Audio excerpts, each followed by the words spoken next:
ಪರಮಾತ್ಮನು ನಮಗೆ ಕಣ್ಣು ಕೊಟ್ಟಿರುವನು ಪ್ರಪಂಚ ನೋಡಲು, ಆದರೆ ಅವನು ಮಾತ್ರ ಕಣ್ಣು ಮುಚ್ಚಿದಾಗ ಕಾಣಸಿಗುವನು. ಒಬ್ಬ ರಾಜ ಭಗವಂತನ ದೊಡ್ಡ ಭಕ್ತನಾಗಿದ್ದ. ಇಡೀ ದಿನ ಧ್ಯಾನ ಪೂಜೆ ಮಾಡ್ತಾ ಇದ್ದ. ಒಂದು ದಿನ ಭಗವಂತನು ಪ್ರಸನ್ನನಾಗಿ ಅವನಿಗೆ ದರ್ಶನ ನೀಡಿದರು. ಪ್ರಭುವಿನ ದರ್ಶನ ಪಡೆದು ರಾಜನು ಧನ್ಯನಾದನು. ಅವನು ಹೇಳಿದ, ಪ್ರಭು, ನನಗಾಗಿ ನೀವು ಬಂದು ಸಾಕ್ಷಾತ್ಕಾರ ಕೊಟ್ಟಿದ್ದೀರಿ, ದರ್ಶನ ನೀಡಿದ್ದೀರಿ. ಭಗವಂತನು ಹೇಳಿದನು, ನಾನು ನಿನ್ನ ಭಕ್ತಿಯಿಂದ ಪ್ರಸನ್ನನಾಗಿದ್ದೇನೆ. ಕೇಳು, ನೀನು ಏನು ಬಯಸುತ್ತಿ, ಏನು ಬೇಡಲು ಇಚ್ಛಿಸುವಿ ಬೇಡು.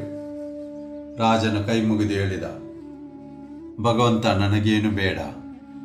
ನಿಮ್ಮ ಕೃಪೆಯಿಂದ ರಾಜ್ಯದಲ್ಲಿ ಎಲ್ಲವೂ ಒಳ್ಳೆಯದಾಗಿ ನಡೆಯುತ್ತಿದೆ.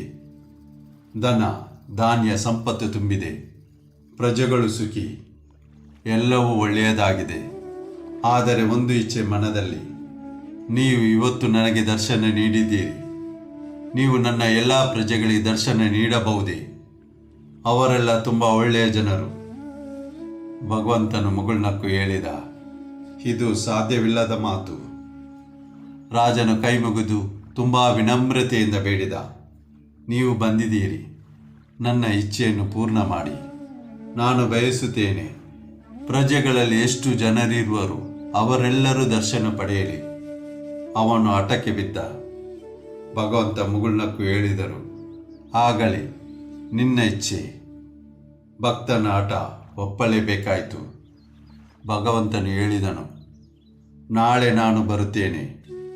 ನಿಮ್ಮ ರಾಜಭವನದ ಎದುರು ಸ್ವಲ್ಪ ದೂರದಲ್ಲಿ ಕಾಣುವ ಬೆಟ್ಟದಲ್ಲಿರುವೆ. ಎಲ್ಲ ಜನರಿಗೆ ದರ್ಶನ ನೀಡುತ್ತೇನೆ. ಎಲ್ಲರನ್ನು ಕರೆದುಕೊಂಡು ಬಾ.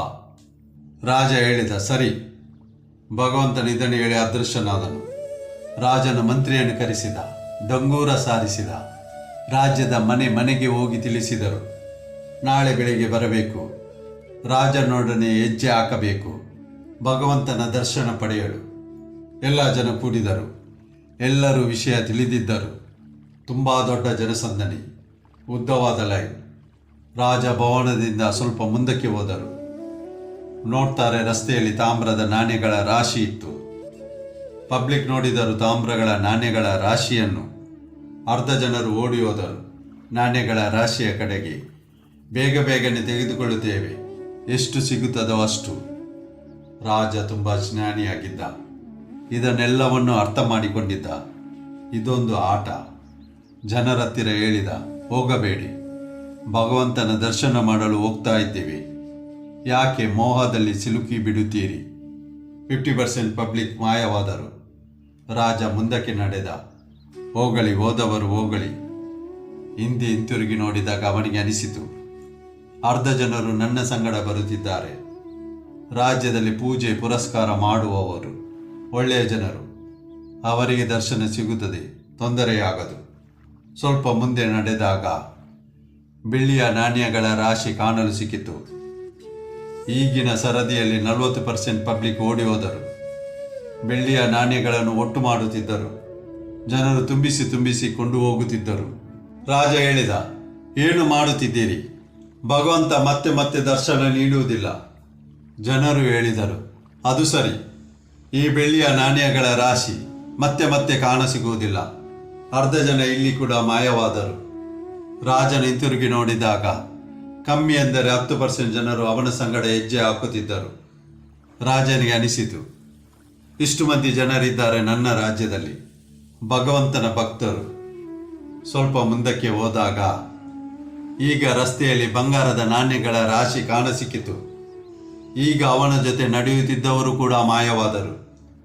ತಲುಪಿದರು ಬಂಗಾರದ ನಾಣ್ಯಗಳ ರಾಶಿಯ ಕಡೆ. ತುಂಬಿಸಿ ನಾಣ್ಯಗಳನ್ನು ಕೊಂಡೊಯ್ಯುತ್ತಿದ್ದರು.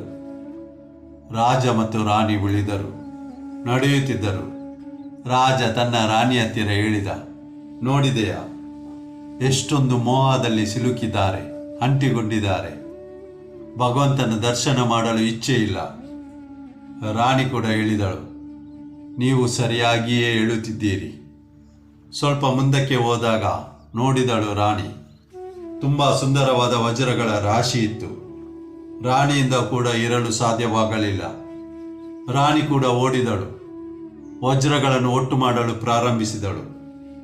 ಈಗ ರಾಜ ಮಾತ್ರ ಇದ್ದ. ಅವನು ಏಕಾಂಗಿ ಆಗಿಯೇ ಹೋಗುತ್ತಿದ್ದ. ಬೆಟ್ಟದ ಕಡೆಗೆ ವಿರಕ್ತನಾಗಿ ಅವನಿಗೆ ಅನಿಸುತ್ತಿತ್ತು, ಏನಿದು ಪ್ರಪಂಚ? ರಾಜ ತಲುಪಿದ ಬೆಟ್ಟ. ಸಾಕ್ಷಾತ್ ಪ್ರಭು ಪ್ರತೀಕ್ಷೆ ಮಾಡುತ್ತಿದ್ದರು. ರಾಜನು ಹೋಗಿ ಪ್ರಣಾಮ ಮಾಡಿದ. ಭಗವಂತನು ಹೇಳಿದನು, ಎಲ್ಲಿದೆ ನಿನ್ನ ಪ್ರಜೆ? ಎಲ್ಲಿದ್ದಾರೆ ನಿನ್ನ ಪ್ರಿಯ ಜನರು? ಅವರಿಗಾಗಿ ನೀನು ಬಯಸಿದ್ದಿ ನಾನು ಬಂದು ದರ್ಶನ ನೀಡಬೇಕೆಂದು. ರಾಜನು ನಾಚಿಕೆಯಿಂದ ತಲೆ ತಗ್ಗಿಸಿದ, ಕ್ಷಮೆ ಬೇಡಿದ. ಭಗವಂತನು ಹೇಳಿದನು, ಕ್ಷಮೆ ಕೇಳಬೇಡ. ನನಗೆ ತಿಳಿದಿತ್ತು ಅವರು ಬರುವುದಿಲ್ಲ. ನನ್ನ ಹತ್ತಿರ ಅವರೇ ಬರುವರು, ನನ್ನ ಕಡೆ ಬರಲು ಇಚ್ಛಿಸುವವರು. ಆ ಮೆಟಲಿಸ್ಟಿಕ್ ವಸ್ತು, ಭೌತಿಕ ವಸ್ತುಗಳಲ್ಲಿ ಸಿಲುಕಿದವರು ಎಂದಿಗೂ ಪ್ರಭುವಿನ ದರ್ಶನ ಮಾಡಲು ಸಾಧ್ಯವೇ ಇಲ್ಲ. ಎಲ್ಲಿಯವರೆಗೆ ಈ ಮೋಹ ಮಾಯೆಯಲ್ಲಿ ಇರುವರು, ಅಲ್ಲಿ ತನಕ ಪ್ರಭುವಿನ ಬಳಿ ತಲುಪಲಾರರು. ಪ್ರಭು ತನ್ನ ಭಕ್ತರಿಗೆ ಪ್ರತೀಕ್ಷೆ ಮಾಡ್ತಾ ಇರುವರು. ಇಂದಲ್ಲದಿದ್ದರೆ ನಾಳೆಯಾದರೂ ಬರಬಹುದು. ಈ ಕಥೆಯಿಂದ ಇದನ್ನೇ ಅರ್ಥ ಮಾಡಲು ಬಯಸುತ್ತಿದ್ದೆ. ಮೋಹದ ಮಾಯದ ಜಾಲದಿಂದ ಪಾರಾಗಿ ಪ್ರಭುವಿನ ಧ್ಯಾನ ಪೂಜೆಯಲ್ಲಿ ತೊಡಗಿಸಿಕೊಳ್ಳೋಣ. ಮೇಲೆ ಇರುವವನ ಆಶೀರ್ವಾದದಿಂದ, ನಿಮ್ಮವರ ಪ್ರೀತಿಯಿಂದ, ನಿಮ್ಮ ಆತ್ಮವಿಶ್ವಾಸದಿಂದ ಪ್ರಯತ್ನಿಸಿ ಗೆಲುವು ನಿಮ್ಮದಾಗಿಸಿ. ಈ ಜಗತ್ತು ನಿಮ್ಮನ್ನು ಹಿಂಬಾಲಿಸುವಂತೆ ಮಾಡಿ. ಮತ್ತೆ ನಿಮ್ಮ ಭೇಟಿ ಮುಂದಿನ ಕಥೆಯೊಡನೆ. ನಮ್ಮ ಚಾನೆಲ್ ಲೈಕ್ ಮಾಡಿ, ಸಬ್ಸ್ಕ್ರೈಬ್ ಮಾಡಿ. ಅಲ್ಲಿಯವರೆಗೆ ನಿಮ್ಮ ಕಾಳಜಿ ವಹಿಸಿ. ಸದಾ ನಗುನಗುತ್ತಾ ಇರಿ.